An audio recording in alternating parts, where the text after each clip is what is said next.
Good morning students. हमने 7 दिनों का लेक्चर प्लान बनाया है। 7 दिन में नीट में आने वाला इनऑर्गेनिक का जो 15 से 16 क्वेश्चंस रहता है उसको आप 7 दिन के अंदर कंप्लीट कर सकते हैं और पूरे क्वेश्चन को बना सकते हैं। ये कई सालों का रिकॉर्ड है।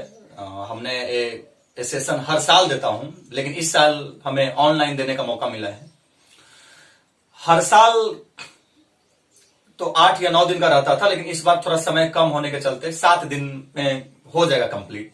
थोड़ा सा वीडियो का ड्यूरेशन यानी क्लास का ड्यूरेशन थोड़ा बढ़ा दिया जाएगा।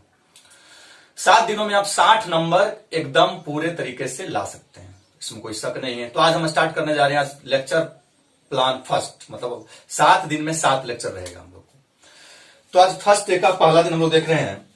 स्टार्ट करेंगे हम लोग पीरियोडिक टेबल से। जहां से सवाल आता है या जो सवाल आने वाला है हम उस पर चर्चा करेंगे डायरेक्ट। आउटसाइडर से कोई मतलब नहीं रहेगा, टू द पॉइंट बात करेंगे और उतना पॉइंट आपको आना चाहिए। मतलब हम सिर्फ उतना ही पॉइंट बोल रहे हैं जितना आपको आना चाहिए, मतलब एक पॉइंट भी एक्स्ट्रा हम उधर नहीं जाएंगे। इतना आएगा तो आप इनऑर्गेनिक का 60 नंबर आराम से ले सकते हैं। और बाकी हम उम्मीद कर रहे हैं कि आपका बाकी सारा सब्जेक्ट में आप अच्छा खासा नंबर ले रहे होंगे, तो रिजल्ट और रैंक बेहतर होगा ही। तो आप यहां से 60 नंबर लें, उसके बाद फिर आपको हम और भी अगला 60 नंबर के लिए फिर हम तैयारी कर लेंगे आपके लिए अगला 7 दिन। तो पहले तो हम लोग इनऑर्गेनिक केमिस्ट्री का 60 नंबर देखें। Periodic table.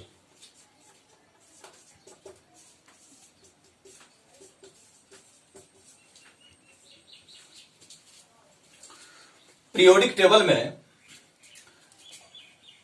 क्या है? पीरियोडिक टेबल एक अरेंजमेंट है, एलिमेंट का एक सजावट है।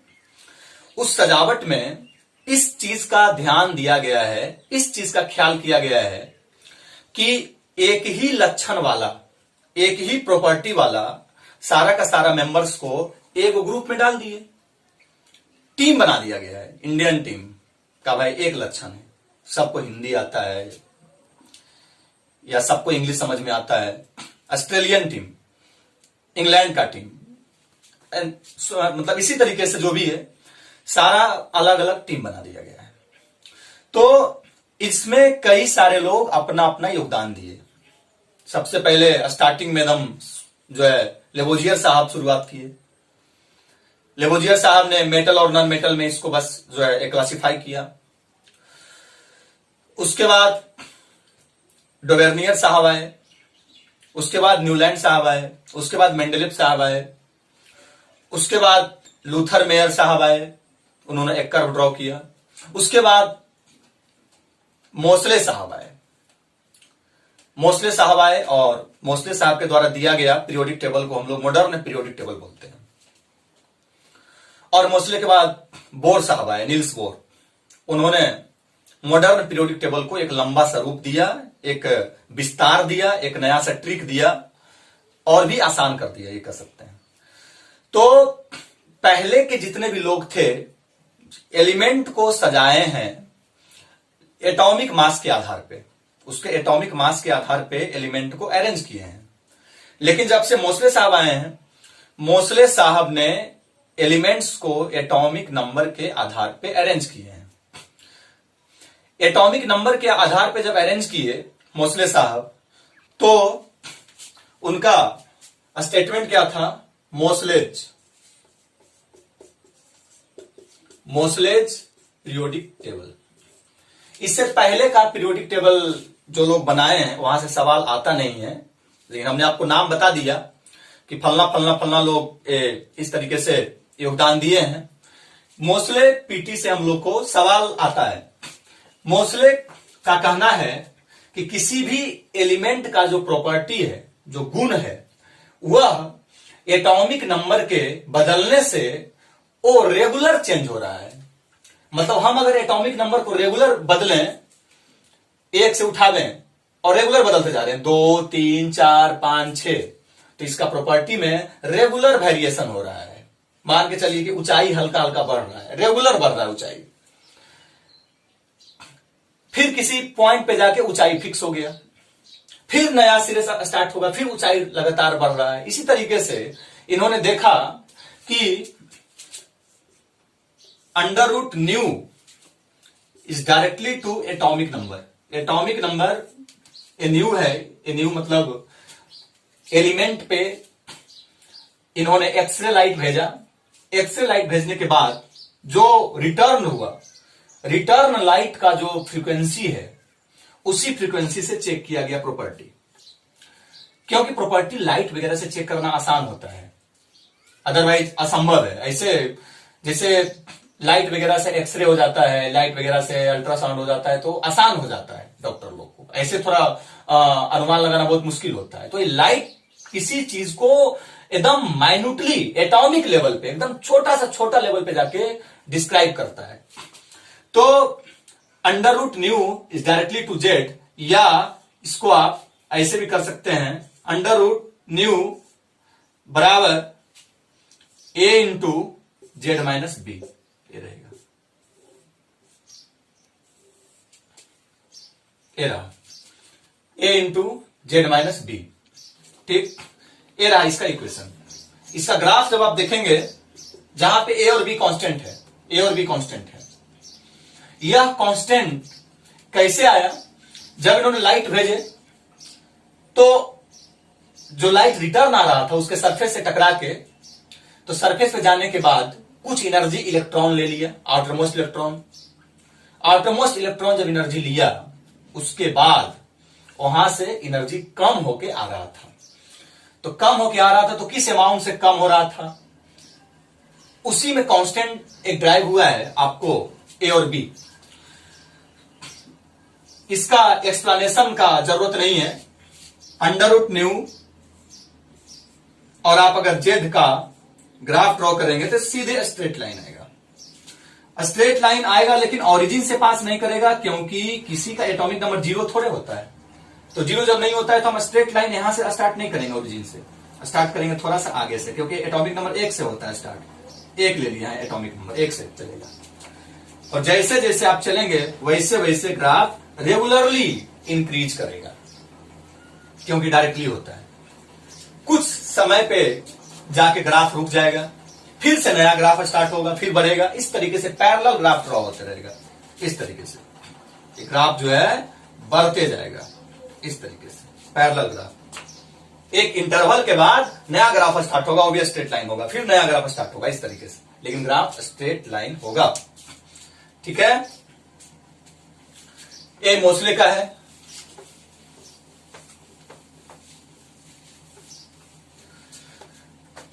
जो पीरियोडिक टेबल आप 7 क्लास से देखते आ रहे हैं, बार बार दुकान पे, बुक में, कॉपी में, कवर पेज पे, हर जगह पे पीटी फैला हुआ है, वही पीटी मोस्ले साहब के द्वारा दिया गया था सबसे पहले एटॉमिक नंबर के बेसिस पे, और उसको इलोंगेट कर दिया बोर साहब ने।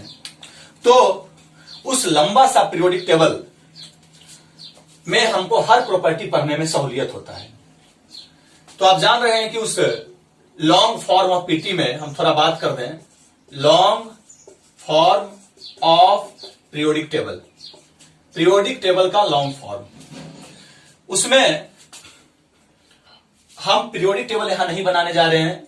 हम यहां पे उस पीरियोडिक टेबल से जो पॉइंट यूज करेंगे बार बार, हम सिर्फ उस पॉइंट को निकालने जा रहे हैं। पीरियोडिक टेबल से तो आप हमेशा परिचित हैं, और आप जानते हैं कि 7 horizontal rows and 18 vertical columns है। 7 हॉरिजेंटल रोज है इस तरीके से, 1 2 3 4 5 6 और ये 7वां 1 2 3 4 5 6 7, ये रहा। ऐसा बना हुआ है टेबल। यहां पे देखिए हर लाइन जो हॉरिजेंटल लाइन है, इसमें जितना भी एलिमेंट का मेंबर आएगा, इसको हम लोग पीरियड कहते हैं। 1 पीरियड, दूसरा, तीसरा, चौथा, 5वां, 6ठा, 7वां। हर लाइन में जितना भी एलिमेंट का मेंबर आएगा, सबका फ्रीक्वेंसी और एटॉमिक नंबर का आप ग्राफ लेंगे तो स्ट्रेट लाइन आएगा। इसका भी स्ट्रेट लाइन आएगा, सबका स्ट्रेट लाइन आएगा। नया स्ट्रेट लाइन आएगा। तो क्या है कि ये रहा पीरियड नंबर, ये रहा पीरियड्स, आप जान रहे हैं, और ये रहता है ग्रुप्स, ऐसा 1 से 1 से लेकर 18 तक ये रहा ग्रुप्स। कोई भी पीरियड, देखिए पहले सिखाया जाता है लोगों को पीरियड नंबर निकालने के लिए, ग्रुप नंबर निकालने के लिए। हम लोग को पीरियड नंबर और ग्रुप नंबर निकालने के लिए नहीं सीखना है, डायरेक्ट हम लोग को आना चाहिए कि भाई कौन पीरियड का कौन होगा तुरंत। कोई भी लाइन, आपका कोई भी हॉरिजॉन्टल लाइन में एटॉमिक नंबर जो सबसे लास्ट वाला होगा वो इनर्ट गैस का होगा। जैसे इस लाइन का सबसे लास्ट एटॉमिक नंबर कौन सा होना चाहिए? 2, हीलियम का। तो इसका मतलब यहां पे हाइड्रोजन 1 होगा। ये लाइन समाप्त हो गया। अब नया लाइन शुरू कीजिए। जैसे आप कॉपी का लाइन नहीं करते हैं, पहला लाइन में लिखे, समाप्त हो गया, दूसरा लाइन में स्टार्ट किया यहां से, तो पहला लाइन में 1 2 आ गया, दूसरा लाइन स्टार्ट होगा 3 से, और हमको तो इंस्ट्रक्ट कर दिया गया है कि लाइन को समाप्त करना है इनर्ट गैस के एटॉमिक नंबर पे। तो यहां पे अगला इनर्ट गैस कौन आएगा? 10 नियॉन। तो आपको तुरंत याद होना चाहिए कि एटॉमिक नंबर 3 से लेकर 10 तक दूसरा लाइन में आएगा, यानी दूसरा पीरियड हुआ, एकदम तुरंत होना चाहिए। चलिए फटाक बोलिए 11 से लेकर 18 तक। अगला बोलिए 19 से लेकर 36 तक। अगला बोलिए 37 से लेकर 54 तक। तुरंत यहां आना चाहिए। और खास करके आपको सबसे ज्यादा जरूरत में होगा 3 पीरियड, पहला, दूसरा, तीसरा, यानी केमिकल बॉन्डिंग में। केमिकल बॉन्डिंग में या आगे का हम लोग कुछ भी पढ़ेंगे तो सबसे ज्यादा हम लोग को 3 पीरियड ही लिया जाएगा, क्योंकि 3 पीरियड से जो ऑब्जर्वेशन आ जाता है उस ऑब्जर्वेशन के तहत हम लोग मान लेते हैं, या यह देखने को मिला कि नीचे वाला का भी वही ऑब्जर्वेशन मिलता जुलता रहता है। कैसे हम लोग सब कुछ डिटेल्स में देखेंगे आगे। ये रहा 55 से स्टार्ट कितना बोलिए 86, और ये रहा 87 से कहां चला जाएगा 118। ये रहा आपका पीरियड नंबर। ग्रुप का मेंबर भी आपको फटाफट आना चाहिए, तो आपको याद करना पड़ेगा। पीरियड तो बनाना कोई भी जानेगा, कोई भी बना देगा पीरियड, लेकिन ग्रुप का मेंबर आपको याद करना पड़ेगा। हाँ, इसमें कौन कौन सा आया, इसमें कौन कौन सा आया, हालांकि ये तो आपको आराम से याद है, तो ये भी आराम से याद रहेगा। तो आपको ग्रुप सब याद करना पड़ेगा, उसको आप याद रखें। यहां पे हम समय बर्बाद नहीं करेंगे, आपको हम पीरियड और ग्रुप ही सिखाते रहेंगे, तो इससे तो 11वीं में नहीं आता है सवाल। तो इसका मेन पॉइंट क्या है? मेन पॉइंट ये है, जैसे ग्रुप 1 है, ग्रुप 2 है, ग्रुप 13 है, ग्रुप 14 है, ग्रुप 15 है, ग्रुप 16 है, ग्रुप 17 है और ग्रुप 18 है। इसका मेन पॉइंट क्या लेंगे? देखिए, सबका हम वैलेंस इलेक्ट्रॉन निकालते हैं। वैलेंस इलेक्ट्रॉन का मतलब कि एटम के बाहरी ऑर्बिट में कितना इलेक्ट्रॉन होगा। इसमें एक होता है वैलेंस इलेक्ट्रॉन, मतलब पहला ग्रुप, एक ग्रुप नंबर है, ग्रुप नंबर, पहला ग्रुप में जितना भी मेंबर है सारा मेंबर में वैलेंस इलेक्ट्रॉन 1 आएगा। दूसरा ग्रुप में जितना भी 2 आएगा। 13 वाले ग्रुप में जितना भी 3 आएगा। ये सब आपको एकदम डायरेक्ट आना चाहिए। 14 वाले में 4 आएगा, 15 वाले में 5 आएगा, 16 वाले में 6 आएगा, 17 वाले में 7 आएगा और 18 वाले में 8 आएगा। वैलेंस इलेक्ट्रॉन, इसको आप एस ब्लॉक बोलते हैं। क्यों एस ब्लॉक बोले? क्योंकि इन दोनों ग्रुप में जो मेंबर प्रेजेंट हैं उसका आप इलेक्ट्रॉनिक कॉन्फ़िगरेशन लिखिए तो सबसे अंतिम इलेक्ट्रॉन एस ऑर्बिटल में जाएगा। अरे भाई, जितना भी इलेक्ट्रॉन है या तो एस में खत्म होगा, या तो पी में खत्म होगा, या तो डी में, या तो एफ में खत्म होगा।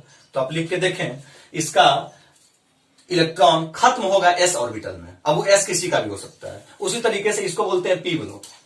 इलेक्ट्रॉन खत्म होगा पी में, किसी का भी पी में खत्म हो सकता है, 2 का पी, 3 का पी। तो ये सब बहुत कॉमन सा चीज है, सब 7th क्लास 8th क्लास का टॉपिक है। तो ये रहा आपका वैलेंस इलेक्ट्रॉन। इस वैलेंस के बारे में हम इसलिए चर्चा कर रहे हैं कि इसका हम अगर आउटर मोस्ट इलेक्ट्रॉनिक कॉन्फ़िगरेशन का बात करें, आउटर मोस्ट मतलब अगर बाहरी ऑर्बिट का, इसके बाहरी ऑर्बिट में 1 इलेक्ट्रॉन होगा, तो वह 1 कहां प्रेजेंट होगा? तो वह 1 प्रेजेंट होगा ns1 में। सारा इलेक्ट्रॉन n का s और n का p में होता है। n मतलब सबसे अंतिम वाला ऑर्बिट, जो हो, पहला हो, दूसरा हो, तीसरा हो। लेकिन इसका वैलेंस 1 है तो ns1 में होगा। इसका वैलेंस 2 है, ns2 होगा। इसका वैलेंस 3 है तो ns में तो 2 गुना आएगा, np में 1 चला जाएगा। इसका वैलेंस 4 है तो ns2 np2 होगा। इसका वैलेंस 5 है ns2 np3 होगा। इसका वैलेंस 6 है NH2 NP4 होगा। इसका वैलेंस 7 है, NH2 NP5 होगा। इसका वैलेंस 8 है, NH2 NP6 होगा। वैलेंस इलेक्ट्रॉन लिखने का तरीका है, ये आपको तुरंत आना चाहिए। 17वां में 7 हो गया वैलेंस। अब वो सातों वैलेंस S और P में रहेगा, अंतिम का S और P में, तो S में 2 जाता है, बाकी बचत का P में होगा, तो इसलिए इसको ऐसे लिखेंगे। ठीक है, क्या इसमें एक ऑर्बिटल होता है तो इसको हाफ फील्ड बोल देंगे, इसको फुल फील्ड बोल देंगे। अंतिम इलेक्ट्रॉन जहां है वहां बताइए बस, क्या इसको बोलते हैं पार्शियल फील्ड। हाँ, अंतिम इलेक्ट्रॉन पार्शियल फील्ड में है, क्योंकि P में 3 होता है, इलेक्ट्रॉन एगो है, तो ना हाफ ना फुल, ये भी पार्शियल फील्ड। क्या इसको बोलते हैं हाफ फील्ड? हाँ, हाफ फील्ड। इसको बोलते हैं पार्शियल फील्ड? हाँ। इसको बोलते हैं पार्शियल फील्ड? हाँ। इसको बोलते हैं फुल फील्ड? हाँ। लास्ट इलेक्ट्रॉन का हम चर्चा करते हैं बस, लास्ट इलेक्ट्रॉन जिसमें है वह फुल फील्ड है या नहीं, क्योंकि लास्ट से पहले जो होगा वो तो सब भरले होगा ऑलमोस्ट। लास्ट वाला का हम चर्चा करते हैं भाई, लास्ट वाला क्या है, तो एक हम लोग का जरूरत पड़ेगा, इसका हम यूज करेंगे बार बार। ठीक है, अब हम लोग थोड़ा सा डी ब्लॉक का बात कर लें।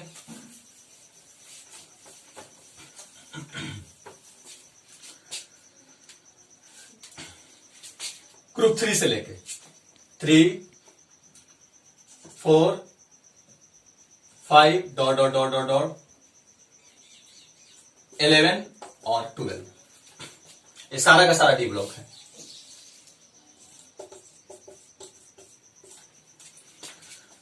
ग्रुप 3 में कौन कौन आएगा?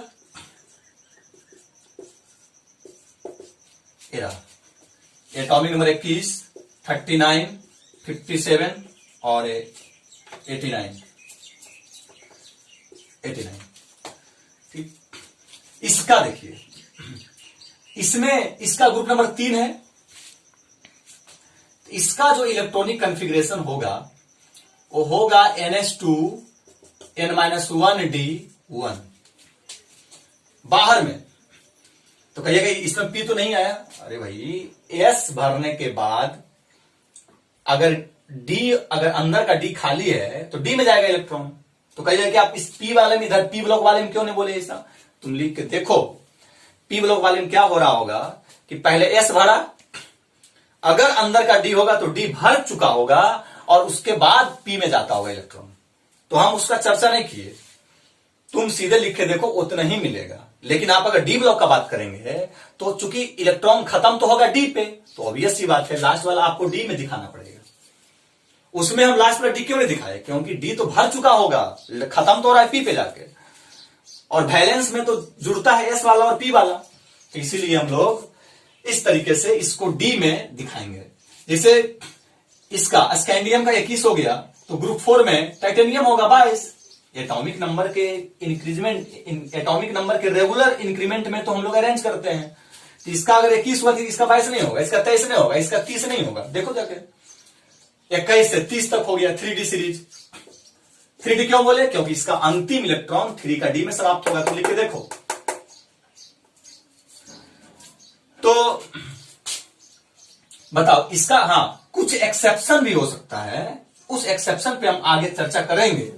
लेकिन फिलहाल हम तुमको जो हमको पॉइंट यूज करेंगे एक्सेप्शन का, तो भाई उसका तो बात अलग है, वो तो आपको साइड से याद करना ही पड़ेगा। लेकिन जो हम इसका पॉइंट यूज करेंगे यहीं पे नहीं, कोऑर्डिनेशन कंपाउंड में भी यूज करेंगे। ये सब चीज कोऑर्डिनेशन कंपाउंड में डायरेक्ट यूज में आएगा। मतलब एकदम जो है कोऑर्डिनेशन कंपाउंड का हाइब्रिडेशन, चाहे CFT, चाहे कुछ भी, किसी भी टॉपिक का सवाल बनाना तो हम तुरंत ये सब चीज यूज में आएगा। कोऑर्डिनेशन बेहद आसान है, जो कि पीछे का टॉपिक से रिलेटेड है, पीछे का चैप्टर से रिलेटेड है, और पीछे का चैप्टर आपको अगर थोड़ा सा भी अगर टू द पॉइंट आएगा तो आप उसका कोऑर्डिनेशन कुछ है या नहीं, कोई साइंस ही नहीं।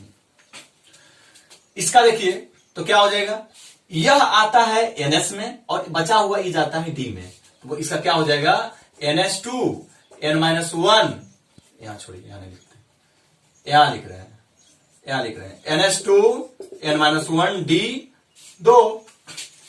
ई नंबर S में डालो और इस नंबर को D में डाल दो, इस नंबर को S में डाले और इस नंबर को D में डाले, यही करना है। ग्रुप 5 का बात करना है, 5।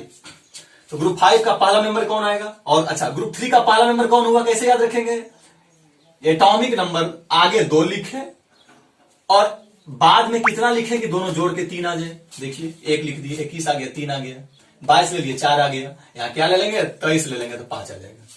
वैनेडियम पक्का है। और इसका जब आप लिखेंगे तो NH2 होगा और N-1D3 होगा। इस बात को आप ध्यान देंगे। इसी तरीके से बढ़ते जाएगा बढ़ते जाएगा बढ़ते जाएगा। कुछ जगह एक्सेप्शन आएगा, वो एक्सेप्शन का हम लोग ये चर्चा कर लेते हैं कि भाई एक्सेप्शन कहां पे क्या आएगा। देखिए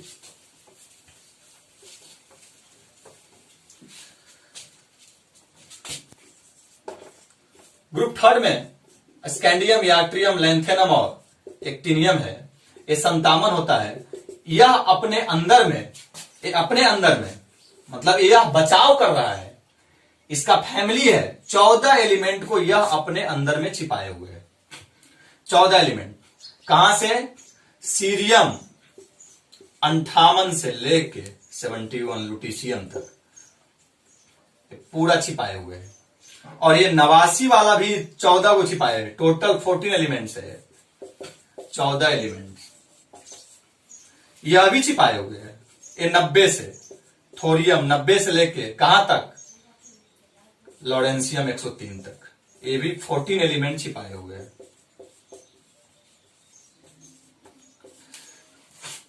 चौदह एलिमेंट छिपाए हुए हैं। ठीक है, तो इस 28 एलिमेंट को हम लोग क्या बोलते हैं? ब्लॉक। क्योंकि जब आप इसका इलेक्ट्रॉनिक कॉन्फ़िगरेशन लिखेंगे, तो लास्ट इलेक्ट्रॉन F में जाएगा। तो कहिएगा कि भाई एलिमेंट क्यों छिपा रहा है? ऐसा बात तो कहीं और नहीं सुने हैं, इन्हें छिपाया। एलिमेंट छिपाना नहीं है। एलिमेंट छिपाने का मतलब यह है, हम लोग छिपाना समझ रहे हैं, इसका मतलब यह है कि प्रॉपर्टी मिलना, लक्षण मिल जाना। तो लैंथेनम से सबका लक्षण मिलता है, टोटल का। जो काम लैंथेनम करता है वही काम 14 करता है। तो बताइए, इस 14 को इसके नीचे डाला गया है, मतलब इसी पोजीशन पे डाला गया है जिस पोजीशन पे लैंथेनम है। क्योंकि पीरियोडिक टेबल में आप अगर 58 से 71 अगर ऐसे सजाएंगे, हॉरिजेंटली सजाएंगे, तो सभी एलिमेंट नया ग्रुप में प्लेस्ड हो जाएगा। जैसे यहां पे ग्रुप थर्ड है, यहां ग्रुप 4 में चल जाएगा, ये ग्रुप 5 में चल जाएगा, ये ग्रुप 6 में चल जाएगा। और आप कह रहे हैं कि सबका प्रॉपर्टी सेम है, तो सबका प्रॉपर्टी सेम है तो उसको एक ग्रुप में आना चाहिए। ये तो आप अगर इसको ऐसे सजाएंगे तो ये तो नया ग्रुप में आ जाएगा। इसीलिए इसको नीचे रख दिया गया है कि भाई यह हॉरिजेंटली मूव नहीं कर रहा है, यह इसी पोजीशन